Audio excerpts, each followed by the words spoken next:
ঈদের সকাল মানেই আমার কাছে ভরপুর ব্যস্ততা। ঈদের ঠিক আগের দিন থেকেই আমার ব্যস্ততা শুরু হয়ে যায়। ডেজার্ট আইটেমগুলো যেমন কেক, পুডিং এগুলো ঈদের আগের দিন চাঁদ রাত্রেই আমি তৈরি করে ফেলি। আর সকালবেলা মাংসের আইটেম, পোলাও এগুলা করে ফেলি। আর সাথে কিছু সেমাইও সকালবেলা করে ফেলা হয়।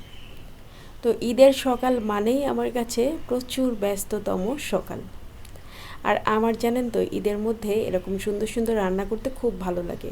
এত কিছু রান্না করেছি যে টেবিলে রাখার জায়গাই হচ্ছে না। আসলে শখ করেই রান্নাগুলা করা হয়, কারণ পরিবারের সবাই আমার রান্না খেতে খুব পছন্দ করে, তাই আমারও রান্না করতে খুব ভালো লাগে। বিশেষ করে আমার বাচ্চারা আমার রান্না খেয়ে খুবই খুশি হয়। মজার মজার রান্না করি, ওরা খুব খুশি হয়। কেকটা বানিয়েছি স্পেশালি আমার 2 মেয়ের জন্য। এটা হচ্ছে ভ্যানিলা মালাই কেকটা। এত টেস্টি এই কেকটা বলে বোঝাতে পারবো না। তো এই কেকটা যেহেতু বানিয়েছি, আর এই কেকটা একটু বড় করেই বানাই, কারণ আমার বাসায় এই কেকটা খুব দ্রুত শেষ হয়ে যায়। ভীষণ টেস্টি হয় যে, এই জন্য।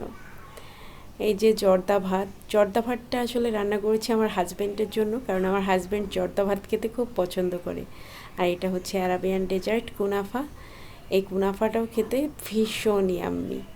এখন বের করলাম দইটা আমি একটা সাইডে রাখলাম, কারণ যে খাবে সে নিয়ে খাবে, কারণ বোরহানি আছে, তো বোরহানি থাকলে দইটা তেমন একটা কেউ খেতে চায় না।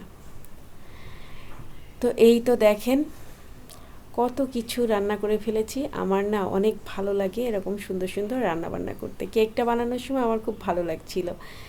তো আজকে কেকটা অনেক বড়সড় একটা কেক বানিয়েছি। আমি খুব ভালো কেকের ডিজাইন করতে পারি না, তবে যা পারি তা দিয়ে আমার পরিবারের চলে যায়। আর এখন এই যে পুডিং নিয়ে আসলাম, এটা হচ্ছে খুবই খুবই ইয়াম্মি একটা পুডিং। আমার বড় মেয়েটা পুডিং খেতে খুব পছন্দ করে, তো ওর জন্য পুডিংও বানিয়েছি। সবার পছন্দের কথা মাথায় রেখেই খাবারগুলো বানিয়েছি। খাবারের টেবিলে সবার পছন্দের খাবার আছে। চটপটি ফুচকাও আছে। চটপটি ফুচকা আবার ঈদের দিনে আমার বাচ্চা দুইটা, আমার হাজব্যান্ড, আমরা সবাই খেতে পছন্দ করি, সাথে গেস্ট আসলে তারাও পছন্দ করে। এর জন্য চটপটি ফুচকাটা রাখা হয়। আর এই কুনাফাটা এত টেস্টি হয় বলে বোঝাতে পারবো না। আর এই কুনাফার রেসিপি আমি আমার কুকিং চ্যানেল গৃহসুখনে দিয়ে দিব। এখন হচ্ছে বোরহানিটা আমার জামাই ঢেলে নিচ্ছে, কারণ সে এখন খেতে বসবে সেজন্য। তো আজকের খাবারগুলো প্রত্যেকটাই ইয়াম্মি হয়েছিল। আমার হাজব্যান্ড প্রতিটা খাবারই পছন্দ করেছে এবং অনেক প্রশংসা করেছে। আর বিশেষ করে আমার 2টা বাচ্চা এত প্রশংসা করে আমার রান্না খেয়ে। বড় মেয়েটা তো কালকে বলছে, আম্মু তোমার হাতে আসলে কি আছে? আমি বললাম, কেন মা? বলে যে তোমার রান্না এত মজা হয়। তো আমার মেয়েরা এত পছন্দ করে মায়ের হাতে রান্না খেতে। পৃথিবীর সব বাচ্চাই তার মায়ের হাতের রান্না খেতে খুব পছন্দ করে। আমার বাচ্চাও তার ব্যতিক্রম না। আর মায়েরাও না বাচ্চাদের পছন্দের খাবার রান্না করে বাচ্চাদেরকে খাওয়াতে পছন্দ করে।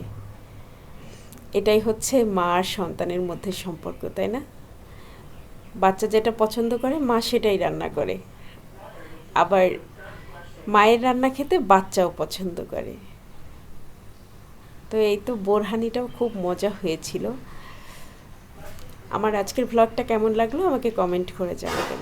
ভালো লাগলে অবশ্যই like, share and subscribe my channel and follow my Facebook page after this world. আল্লাহ হাফেজ।